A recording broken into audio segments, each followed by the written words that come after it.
horrific than I had imagined. First, there's the personal stories of searing pain to see a loved one stripped from your arms and taken hostage or shot in front of you. A young woman in a hospital who was crushed under the weight of 5 or 6 family members who perished, and she hid under them while the terrorists were trying to amass more casualties, and she is obviously traumatized and in the hospital and has broken ribs. I spoke to a young soldier who, 19 years old, almost lost his leg. He just wasn't even on duty. He ran back to try and save his fellow citizens and was able to extract a 95-year-old woman who was trapped in her safe house, surrounded by people who had been murdered, and she couldn't get out, and they got her out a small window and were able to get her with her wheelchair. And he kept fighting and fighting, trying to save people, and almost lost his own life. I met a young man who also was severely injured, brought to the hospital, and his very pregnant wife was able to join him as she gave birth to the baby. After a week of intensive therapy, ICU, the young man survived and was able to hold that newborn infant. So I did see some joyous images. I also saw people with a strong sense of defiance and resiliency, people that would say what happened was as an act of terror. We agree with that assessment. It was an act of terror by Hamas. And I also came to not just hear the stories, but to also bear witness to the scene of one of the most horrific attacks on the Kfar Aza kibbutz, which was one of the first places that the terrorists breached, and the slaughter of innocents. The smells, the sights were difficult to process. There was blood all over the walls, the floors, the mattresses, safe rooms that became a house of horrors. I saw where a hostage had been held until he was shot in the head. Saw the room where 2 young women found naked and been butchered. I spoke to the military. I also had a chance to speak to Israel's leaders, reconfirming New York State's solidarity with Israel, but also our strong desire to see a safe return for the hostages. I specifically spoke to President Herzog and showed him a picture of Omer Nutra, whose parents I had met at a rally in New York City. I saw his aunt and uncle and cousin here in Israel, and spoke about the other ones who had a connection to New York, about the need to bring them home safely. I spoke to Prime Minister Netanyahu about our support for Israel, but also reinforcing President Biden's request that there be a flow of humanitarian aid to Gaza to make sure that there's no further loss of innocent life there either. These are my messages: solidarity, deep concern for the people of Israel, particularly in the aftermath, bring home the hostages, as well as get that humanitarian aid flowing. People need it. I'd be happy to take any questions. It's obviously been a life-changing experience for me to come into a war zone so quickly after the assault, the attack, the massacre. We were literally 1 mile from the Gaza border. You could hear rockets, smoke in the air. I needed to go process this in person because I have so many people back in New York who stand with the Jewish people and their right to live free, to coexist with others, a right that's been conferred upon them for 75 years. We respect that.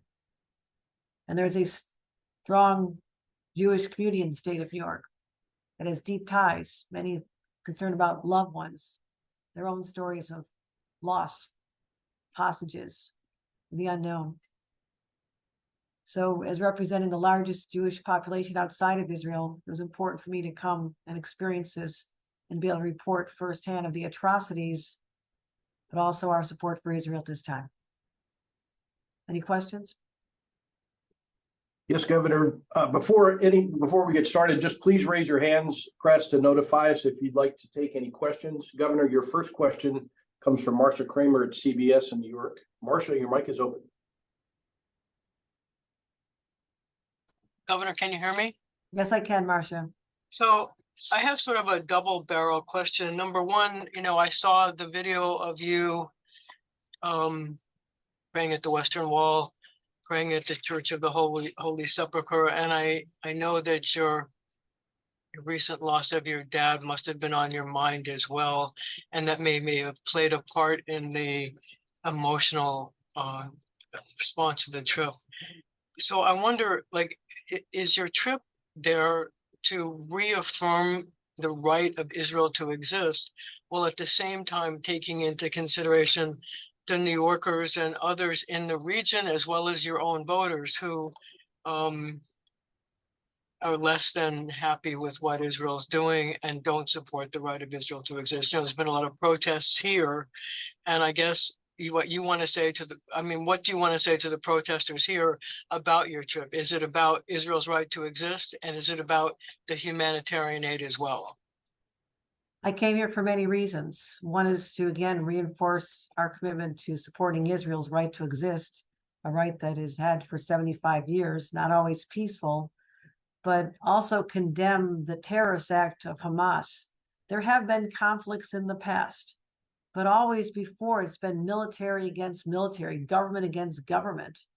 And this is more akin to the Holocaust, the slaughter of innocent people.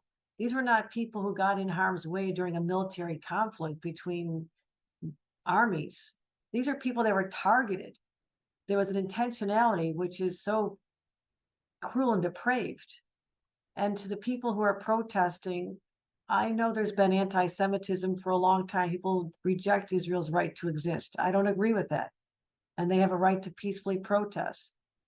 But there can be no denial of what happened or any kind of equivalency with this particular attack because it was so heinous. And I am concerned about humanitarian aid getting to Gaza. We're all human beings. And this is a moment of moral clarity. All people of good conscience should condemn attacks of terrorism wherever they occur.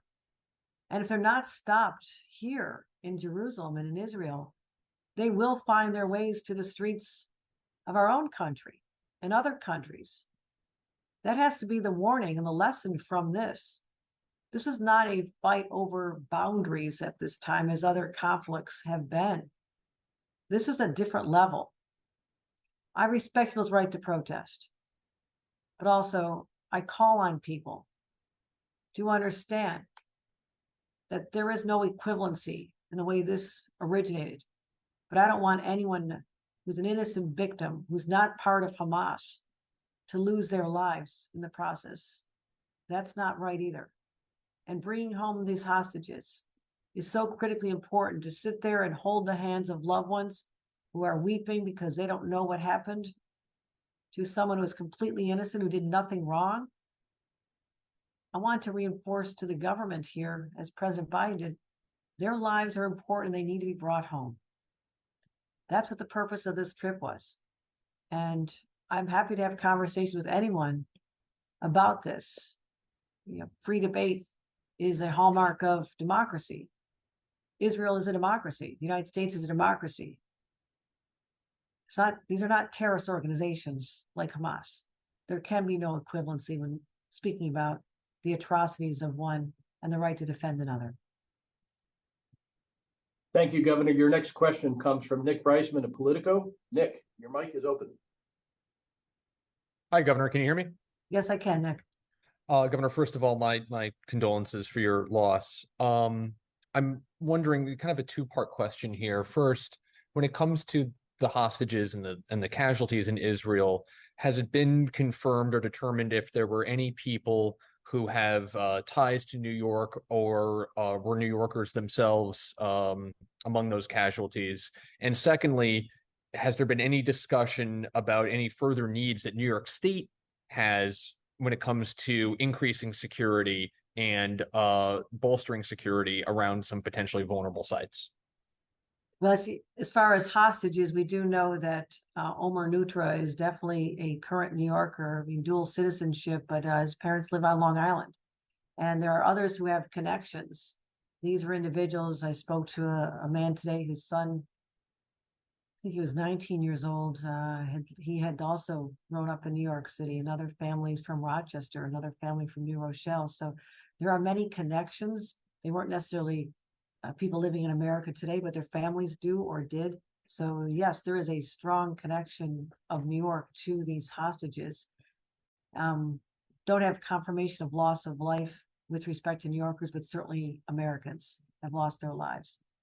We are working very hard, particularly in vulnerable places, New York City with a large Jewish population, to protect all sites that have been determined to have vulnerabilities. Those would be the synagogues, the yeshivas, places of worship, as well as museums and cultural centers, but also mosques. We want to make sure that all individuals feel safe in their ability to practice their religion freely. I gathered with Jewish leaders before I left. I also met with Muslim leaders and talked to them about my commitment as the governor of New York to ensure that all New Yorkers are safe. And we have deployed extraordinary resources.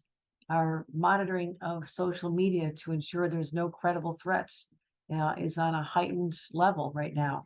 And I'm glad I was able to reinforce those activities after the mass shooting in Buffalo, where information was being telegraphed and the signs were not picked up in time to prevent that deadly massacre. So we are doing a lot in the intelligence gathering, getting words out. I said the second, if we know there is a threat, I want to know that the people of New York will know it instantaneously.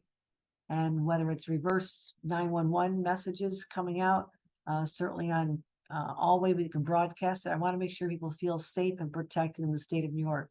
But we will not cower to the terrorists, because otherwise they win.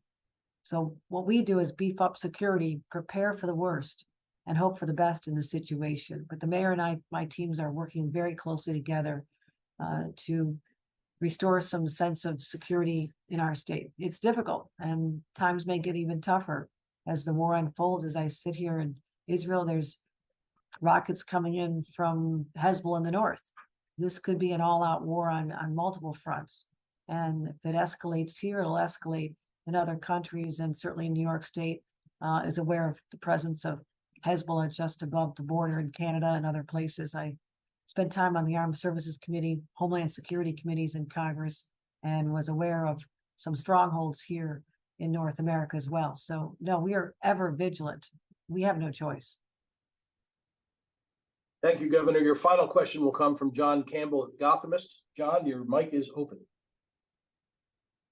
Hi, Governor. I just want to echo the condolences on the loss of your father, and that's actually what I wanted to ask about. He obviously meant a lot to you and your family. What would you want New Yorkers to know about him, and did you give any thought to cutting your trip short?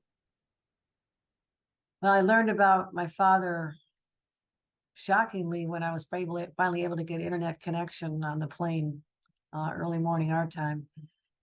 And I literally talked to him from the JFK terminal, talked to him in his rough Irish way when he said, "I'm proud of you, Dolly, but keep your goddamn head down." And so that's how my dad talked. But I'll tell you something my dad did for me. He had been a steel worker, rose up when he was able to get his college education. I've told this story many times. His parents were impoverished immigrants from Ireland. So that story has made me more sensitive to the plight of others who come to this country in search of a better life, because it changed my own family's life. But my mother and father were great social activists back in the 60s. They tried to integrate white neighborhoods. They fought, they challenged the Vietnam War at a time when I had uncles serving.